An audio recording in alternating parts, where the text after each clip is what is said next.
রাজ্য বিজেপির সভাপতি এবং রাজ্যসভার সাংসদ মাননীয় শ্রমিক ভট্টাচার্য মহাশয়,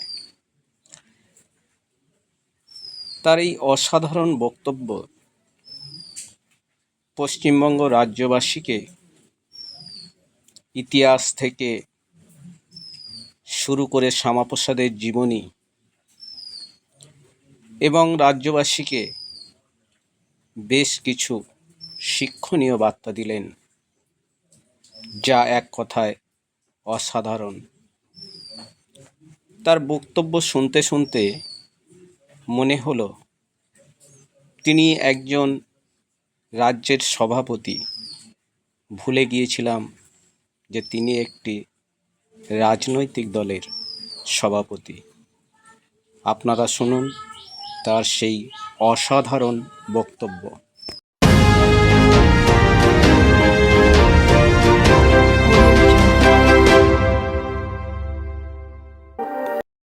প্রতিষ্ঠা করেছিলেন দীর্ঘ 50 বছর ধরে। যে রাজ্যের কোন মুখ্যমন্ত্রী কোনদিন শ্যামাপ্রসাদের মর্মর মূর্তিতে মাল্যদান করবার জন্য রেড রোডে পৌঁছননি। আজকে ইতিহাসের করুণ পরিণতিতে শ্যামাপ্রসাদের মূর্তিতে শ্যামাপ্রসাদের সরকারের মুখ্যমন্ত্রী মাল্যদান করলেন।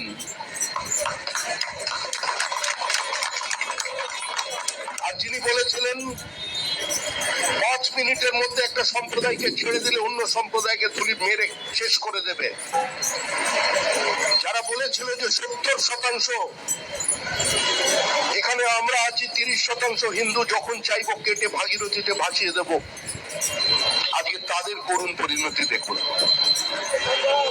গতকাল স্পেস টাউনে পাশে শ্যামাপ্রসাদ মুখার্জির একটি আবক্ষ মূর্তি এবং নেতাজি সুভাষচন্দ্র বসুর আবক্ষ মূর্তি উন্মোচিত করতে সেখানে আমি গিয়েছিলাম। এই মূর্তি দুটো তৈরি হয়েছিল আজ থেকে 10 বছর আগে, কিন্তু এখানেরই একজন স্বনামধন্য কাউন্সিলর তিনি তুলে নিয়ে গিয়েছিলেন আমাদেরই একজন কর্মী সম্মুখে। বলেছিলেন শ্যামাপ্রসাদের মূর্তি যদি ওখানে বসে তোমার মাথায় গুলি করব। অর্থাৎ যে শ্যামাপ্রসাদ মুখার্জির কারণে আজকে কাশ্মীর ভারতবর্ষের মধ্যে, যে শ্যামাপ্রসাদ মুখার্জির কারণে আজকে পশ্চিমবঙ্গের মাটিতে দাঁড়িয়ে আমরা নিজেদের ভারতবাসী বলে পরিচয় দিতে পারছি, যে শ্যামাপ্রসাদ মুখার্জির কারণে এই আমরা যারা বেঙ্গলি মিডিয়ামে পড়ি, আমরা ওই জীবন বিজ্ঞান, ভৌত বিজ্ঞান এ সমস্ত শব্দগুলো শিখেছি, ইংরেজি টার্মিনোলজিকে বাংলা করে দেওয়া, এটা শ্যামাপ্রসাদ মুখার্জির অবদান। পৃথিবীর সর্বকনিষ্ঠ উপাচার্য, যিনি কলকাতা বিশ্ববিদ্যালয়ে পরাধীন ভারতবর্ষের সর্বপ্রথম কোন কনভোকেশন মিটিং এ দেশীয় ভাষায় অ্যাড্রেস করাবার সাহস দেখাতে পেরেছিলেন। রবীন্দ্রনাথ ঠাকুরকে তিনি ডেকে নিয়েছিলেন। সেদিন এই সমস্ত মানুষজনই যারা দাওয়াতে ইসলামের কথা বলে, তাদের পূর্বজরা রবি ঠাকুরকে সেদিন বয়কট করেছিলেন, ইউনিভার্সিটির চত্বর থেকে ছেড়ে চলে গিয়েছিলেন।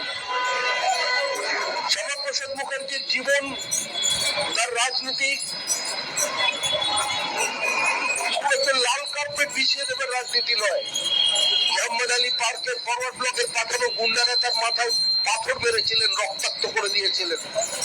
শ্যামাপ্রসাদ মুখার্জিকে নিগৃহীত করা হয়েছিল কলকাতা কর্পোরেশনের মধ্যে, কিন্তু শ্যামাপ্রসাদ মুখার্জিকে ভয় দেখানো হয়েছিল, দমিয়ে রাখা যায়নি। আজকে তার নেতৃত্বে 20 জুন 1947 সেদিন অনেক বরেণ্য ব্যক্তিরা পথে নেমেছিলেন। যদুনাথ সরকার, সুনীতি কুমার চট্টোপাধ্যায়, মেঘনাথ সাহের মতো বরেণ্য ব্যক্তিরা তারা ওই দাবিকে সমর্থন করেছিলেন। কংগ্রেসের সমস্ত হিন্দু বিধায়করা প্রাদেশিক আইনসভায় শ্যামাপ্রসাদের আনা প্রস্তাবে ভোট দেন, যারা ভারতবর্ষকে 28টা টুকরো বিভক্ত করে তারপর ব্রিটিশ ব্রিটিশকে ডমিনিয়ন স্ট্যাটাস দেবার জন্য প্রস্তাব দিয়েছিলেন ব্রিটিশ সরকারের কাছে, এবং যারা তাদের পত্রিকা কমিউনিস্ট পার্টি পিপলস ওয়ারে সেই ম্যাপটি পর্যন্ত ছেপে দিয়েছিলেন, আজকে তাদের নেতা জ্যোতি বসু এবং রতনলাল ব্রহ্মণও কিন্তু সেদিন শ্যামাপ্রসাদের থানায় প্রস্তাবে ভোট দেন এবং বাইরে বেরিয়ে এসে বলেন বাংলা ভাগ করলো কে? শ্যামাপ্রসাদ মুখার্জি। আবার কে? দেখুন, যিনি তুলে নিয়ে গিয়ে শ্যামাপ্রসাদ মুখার্জির মূর্তি বসাতে দেননি, আজকে শ্যামাপ্রসাদের মূর্তি যখন কালকে সন্ধ্যায় প্রতিষ্ঠিত হচ্ছে, সেই ব্যক্তি এখন জেলে, আর আরেকজন আছেন সুখী গৃহকোণে। বিভিন্ন জায়গায় গান চলতো, বড় বড় কাট আউট ছবি, কি ভালোবাসা আপনাদের সঙ্গে, বসে এখন প্রতিযোগিতা, কম্বল বিতরণ, বস্ত্র বিতরণ, হৃদমাজারে রাখিব, ছেড়ে দিব না। কোথায়? হৃদয়ের পাখি তো উড়ে গেছে খাঁচার মধ্যে। বার করার জন্য কত ফোন, সম্পত্তির হিসাব চলেছে 1300 কোটি।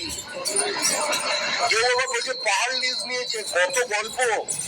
আর তার ছাত্রেরা কিছু এদিকে ওদিকে কিছু লুকিয়ে আছে। তারা আবার একজন অন্যজনের বিরুদ্ধে আমার কাছে তথ্য সাপ্লাই করছে, কে কটা ফ্ল্যাটের মালিক, কার কার ডুয়ার্সে কত জমি। এগুলো আমাদের কাজ নয়, এগুলো সরকারের কাজ, সরকার করবে। আমাদের দলের লোকের মধ্যেও বিচ্ছুতি দেখা যাচ্ছে, তারাও আবার কিছু কিছু জায়গায় পৌঁছে যাচ্ছেন, পৌঁছানোর কোনো প্রয়োজন নেই। এটা দলের কাজ নয়, সরকারের কাজ। যে সংস্কৃতি প্রতিষ্ঠা করবার জন্য শ্যামাপ্রসাদ মুখার্জি আত্মবলিদান দিয়েছিলেন, আমরা সেটাকে নষ্ট হতে দিতে পারি না। আমরা একটা সরকার তৈরি করেছি, পশ্চিমবঙ্গ রাজ্য সরকার, বিজেপি সরকার নয়। বিজেপি প্রতীক নিয়ে শারদদাস মুখোপাধ্যায় এখানে আপনাদের আশীর্বাদ চেয়েছিলেন, আপনারা তাকে ভোট দিয়েছিলেন, বিজয়ী করেছিলেন, কিন্তু জিতে যাওয়ার পরে তিনি আজকে স্বাস্থ্যমন্ত্রী। আজকের দিন কেন ঐতিহাসিক দিন? কারণ শ্যামাপ্রসাদের মাটিতে শ্যামাপ্রসাদের সরকার গঙ্গোত্রী থেকে গঙ্গা সাগর পর্যন্ত সরকার তৈরি করতে সাহায্য করেছে পশ্চিমবঙ্গের মানুষ। আমি এখানে কয়েক দশক ধরে এই মূর্তিতে মালা দিচ্ছি, কিন্তু আজকে যখন এখানে মাল্যদান করতে এসেছি, তখন আমার পাশে শ্যামাপ্রসাদের পার্টির, শ্যামাপ্রসাদের সরকারের স্বাস্থ্যমন্ত্রী দাঁড়িয়ে আছেন। এর থেকে বড় আনন্দের মুহূর্ত, এর থেকে বড় গর্বের মুহূর্ত যেমন কিছু নেই। আর এই আনন্দ শুধু আমাদের নয়, সমগ্র হিমাচলের বিজেপি কর্মীরা, শুধু লাদাখ থেকে শুরু করে কচ্ছ পর্যন্ত যেখানে যত বিজেপি কর্মীরা আছেন, তাদের দীর্ঘদিনের একটা আফসোস ছিল, হতাশা ছিল যে শ্যামাপ্রসাদের তৈরি করা পার্টি শ্যামাপ্রসাদের বাংলায় কেন সরকার তৈরি করতে পারছে না। আমরা ছিলাম, আমরা ছেলে চলে যাইনি। এই যে কমল কুণ্ডু এখানে আছেন, এই প্রোগ্রামটা প্রতিদিন তিনি আয়োজন করেন। তিনি হারবেন জেনেই রাজনীতি করতে এসেছিলেন। গুটি কয়েক মানুষকে নিয়ে নিজের বাড়িতে ডেকে চা খাইয়ে এই প্রোগ্রামগুলো তিনি পালন করেন। এখানের মানুষ অনেক উপেক্ষা প্রত্যাখ্যানের মধ্যে দিয়ে আজকেও তিনি দলের সঙ্গে সম্পৃক্ত হয়ে গেছেন। দলে কে কি পদে থাকলো সেটা বড় কথা নয়, কিন্তু এখানকার মানুষ জানেন যে কমল কুণ্ডুই বিজেপি, বিজেপি কমল কুণ্ডু। তিনি এই প্রচেষ্টা করে যাচ্ছেন দীর্ঘদিন ধরে। এই ধরনের মানুষের ছিলেন বলেই পার্টি আছে। যারা 1% ভোট পাবে জেনে পার্টি হারবে নিশ্চিত জেনেও শ্যামাপ্রসাদের জন্মদিন পালন করেছেন, বলিদান দিবস পালন করেছেন, নির্বাচনে প্রতিদ্বন্দ্বিতা করেছেন, প্রার্থী হয়ে খেটেছেন, তারাই হচ্ছে, তারাই তৈরি করেছেন। এখন তো দল হয়েছে, অনেক মানুষ আসবেন। একটা সময় ছিল বুদ্ধদেব ভট্টাচার্য বলতেন, যাদের বিধানসভায় কোনো প্রতিনিধিত্ব নেই তাদের আমরা সর্বদলীয় বৈঠকে ডাকি না। আর আজ দেখলেন রক্ত মাখা অস্ত্র হাতে যত রক্ত আঁকি শিশু পাঠ্য কাহিনীতে থাকে মুখ ডাকে। কোথায় গেল রক্তদান শিবির? যারা চাদর নেওয়ার কাজ করা বেশি কিছু করতে শেখেননি জীবনে, একটা ফরওয়ার্ডিং লেটার লিখতে পারবেন না বাংলায় শুদ্ধ ভাবে। মুখ্যমন্ত্রী মমতা বন্দ্যোপাধ্যায় তো তাদের কাউন্সিলর বানিয়ে দিয়েছিলেন। যারা কংগ্রেসে থাকলে কাউন্সিলর হতে পারতেন না, তাদের ক্যাবিনেট মন্ত্রী বানিয়ে দিয়েছিলেন। এই মানুষগুলোকে চিনে নিন। সময় বুঝে সবাই মমতা ব্যানার্জিকে ছেড়ে পালিয়ে গেছে। মমতা বন্দ্যোপাধ্যায় বিজেপির দরজায় তালা লাগাতে চেয়েছিলেন, বিজেপির মস্তিষ্কে তালা লাগাতে চেয়েছিলেন। মমতা বন্দ্যোপাধ্যায় নরেন্দ্র মোদীকে চ্যালেঞ্জ ছুড়ে দিয়েছিলেন। আর মমতা বন্দ্যোপাধ্যায়ের উত্তরাধিকারী তিনি তো রবীন্দ্রনাথকে ডিজে বাজিয়ে তার গান শোনাতে চেয়েছিলেন। এখন মানুষ তৃণমূলের দরজায় তালা লাগিয়ে দিয়েছে, আর তৃণমূলের দরজায় তালা লাগিয়ে দিচ্ছে। তৃণমূলকে চিনে নিন, তৃণমূল হচ্ছে কুচকুচে সাদা আর ধবধবে কালো। তৃণমূলের সম্পর্কে যত কম বলা যায় তত ভালো। এরা আবার নাম বদলাবে, এরা আবার পতাকা বদলাবে, এরা আবার জামা বদলাবে। এখন চোখে মুখে কি বিনয়ী বিনয়ী ভাব, কথাবার্তায় নতুন কিছু করার প্রতিশ্রুতি। বিজেপি কর্মীদের দেখলে, বিজেপির বিধায়ক মন্ত্রীকে দেখলে কি ভালোবাসা। বলছেন শারদদের অঙ্কবাদ লোকই হয় না। আপনার খুব ভালো প্রাপ্তি দিয়েছেন, এত ভদ্র মানুষ। যদি হেরে যেতেন ওই শারদ ভট্টাচার্যের চড়লেকের বাড়ির একটা কাঁচ অবশিষ্ট থাকতো না, ডাক্তারি করা বন্ধ করে দিত। কিন্তু আমরা প্রতিক্রিয়া দেখাইনি। প্রত্যেক বিধায়ক অক্ষত আছেন, হয়তো খুব ভেতরে আছেন, অক্ষত আছেন।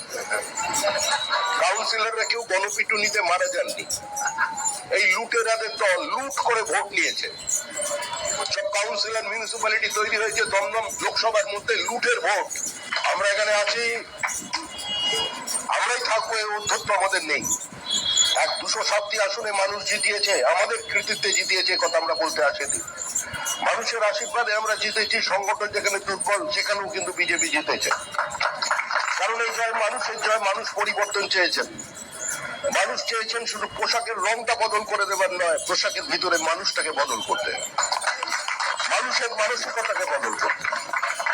সেই লক্ষ্যে শ্যামাপ্রসাদ তার আত্মবলিদান দিয়েছিলেন। হরিপদ ভারতী, বিষ্ণুকান্ত শাস্ত্রী, সুকুমার ব্যানার্জি, তপন শিকদারের মতো ব্যক্তিত্বরা এই পার্টির নেতৃত্ব দিয়েছেন। দুর্ঘটনা চক্রে আমি সভাপতি হয়ে গেছি, কালকে আমি সভাপতি থাকবো না, কিন্তু শ্যামাপ্রসাদ মুখার্জি থাকবেন, পার্টি থাকবে, এই সাংস্কৃতিক জাতীয়তাবাদের বহুমানতা থাকবে, এই বহুত্ববাদী সমাজ থাকবে, এই সংসদীয় গণতন্ত্র থাকবে। ধন্যবাদ। শ্যামাপ্রসাদ আমার। ভিডিওটি লাইক করুন, শেয়ার করুন। আপনি চ্যানেলটিতে নতুন হয়ে থাকলে আমাদের আরও গুরুত্বপূর্ণ ভিডিও পেতে চ্যানেলটি সাবস্ক্রাইব করুন। ধন্যবাদ। সকলে ভালো থাকবেন, সুস্থ থাকবেন। জয় হিন্দ, বন্দে মাতরম, ভারত মাতা কি জয়।